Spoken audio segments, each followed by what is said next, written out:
World discovery के नाज़रीन अस्सलाम वालेकुम। तो कैसे हैं आप लोग। तो आज मैं बात कर रहा हूँ डायनासोर्स के जमीन से खात्मे पर कि आज से तकरीबन 66 मिलियन ईयर्स पहले डायनासोर्स का खात्मा कैसे हुआ। इस वक्त को क्रीटेशियस पीरियड कहा जाता है और उस वक्त यह जमीन बहुत बड़े जजीरे पर मुश्तमिल थी जिसे पंगिया कहा जाता है और ये वो वक्त था जब जमीन पर डायनासोर्स की हुकूमत थी। ऐसी कौन सी मुसीबत इस जमीन पर टूटी कि डायनासोर्स की जिंदगी खत्म हो गई। वो क्या वजह थी कि 15 ट्रिलियन सालों से ज्यादा इस जमीन पर रहने वाली मखलूक इस जमीन से मिट गई। वैसे तो साइंसदान बहुत सी वजूहात बताते हैं और इन पर बहुत सी थ्योरीज भी मौजूद हैं। कुछ लोग मानते हैं कि सब क्लाइमेट चेंजेस की वजह से हुआ और कुछ लोग कहते हैं कि उस वक्त ऐसी जानलेवा बीमारी फैली जिसकी वजह से वो मार गए और कुछ लोगों का कहना था कि उनकी मौत की वजह उनका छोटा दिमाग था जो उनके जिस्म के मुताबिक बहुत छोटा था। मगर ये सब थ्योरीज रॉन्ग थी क्योंकि 1980 में अमेरिका के जियोलॉजिस्ट लुइस वाल्कर एल्करिज ने एक थ्योरी पेश की जिसे कार्टियस थ्योरी कहा जाता है, जिससे मालूम हुआ कि डायनासोर का खात्मा स्पेस से एक आए हुए किसी एस्टेरॉयड के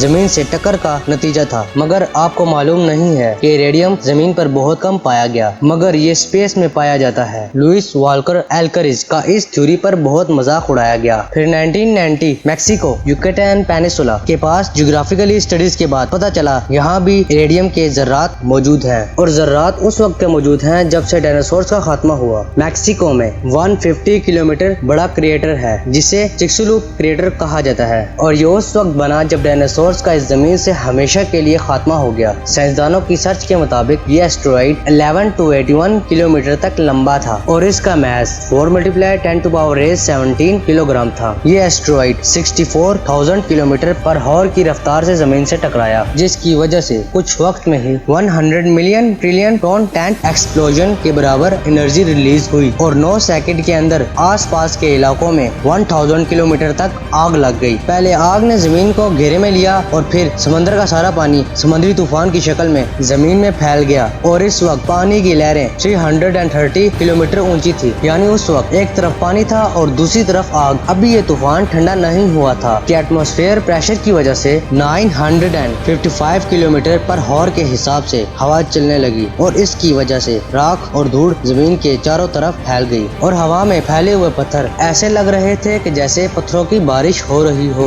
आसमान पूरा काला हो गया था और ये अंधेरा कई महीनों तक चला और सूरज का टेम्परेचर जमीन तक न पहुंचने की वजह से जमीन ठंडी पड़ गई और इस दौरान जमीन से 75% लिविंग थिंग्स मर गए। इन मरे हुए डायनासोर्स के फॉसिल्स मुख्तलिफ ममालिक में पाए गए जिनमें अमेरिका, ऑस्ट्रेलिया, चाइना, इंडिया, बरतानिया, अर्जेंटाइन, पाकिस्तान वगैरह शामिल हैं। तो आज का टॉपिक हम यहीं खत्म करते हैं। हम उम्मीद करते हैं कि आपको ये वीडियो जरूर पसंद आई होगी। हमारे चैनल को सब्सक्राइब कीजिएगा, इस वीडियो को लाइक कीजिएगा, दोस्तों के साथ ज्यादा से ज्यादा शेयर कीजिएगा और कमेंट्स की सूरत में अपनी कीमती राय का इजहार भी कीजिएगा।